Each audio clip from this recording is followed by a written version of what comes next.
శ్మశానంలో ఆయన కూర్చోపోతే ఉగ్రభూతాలు వచ్చి ఓళ్ల మీద పడిపోయి ప్రజల్ని సత్కార్యాలు చెయ్యనివ్వవని అక్కడ కూర్చుని తాండవం చేసి వాళ్ళని కూర్చోబెడతాడు. పార్వతీదేవి అడిగింది మహాభారతం అనుశాసనిక పర్వంలో, శుభ్రమైన కైలాసం ఉండగా, ఇంత ఐశ్వర్యం ఉండగా, చింతామణి గృహం ఉండగా శ్మశానంలో ఎందుకుంటున్నారని అడిగింది.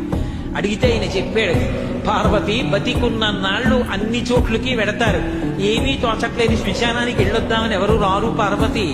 నేనంతవాణ్ణంటాడు, పొడుగ్గా ఉన్నానంటాడు, తెల్లగా ఉన్నానంటాడు, పండితుండంటాడు, పద్యాలు నాకు నోటికొచ్చంటాడు, ఉపన్యాసం చెప్పగలనంటాడు, నాకు పాటలొచ్చంటాడు, నేను నాట్యం చేస్తానంటాడు, నేను అధికారినంటాడు, నా దగ్గర డబ్బు ఉందంటాడు, నేను పాట పాడగలనంటాడు. ఇన్ని ఉన్నాయనుకున్న వాడిలోంచి ఊపిరి బయటికి వెళ్ళిపోయిన తరువాత వాడిని తీసుకెళ్లి 4 కొత్త కర్రల మీద పడుకోబెట్టి చాప చుట్టి తాడు కట్టి పైన నూలుబట్ట కప్పి తీసుకొచ్చి అన్నీ తీసేసి కర్రల మీద పడుకోబెట్టి కాల్చేస్తుంటే జీవుడు లేచి నిలబడి పుర్రె పగిలిపోయిన తరువాత కన్న కొడుకు కూడా స్నానం చేసి వెళ్ళిపోతుంటే చీకటి పడిపోయాక, అయ్య బాబోయ్ చుట్టూ ఉగ్రభూతాలు, నా వాళ్ళన్న వాళ్ళు లేరు, వీళ్ళని నమ్ముకున్నాను, ఒక్కడు లేడని ఏడుస్తుంటే నేనున్నాను రా అని చెప్పడానికి నేను కూడా లేకపోతే చచ్చిన వాడు 1000 మాటలు చచ్చిపోతారని అక్కడ ఉన్నారు పార్వతి, నా కర్మకాలక్కడ లేనన్నాడు.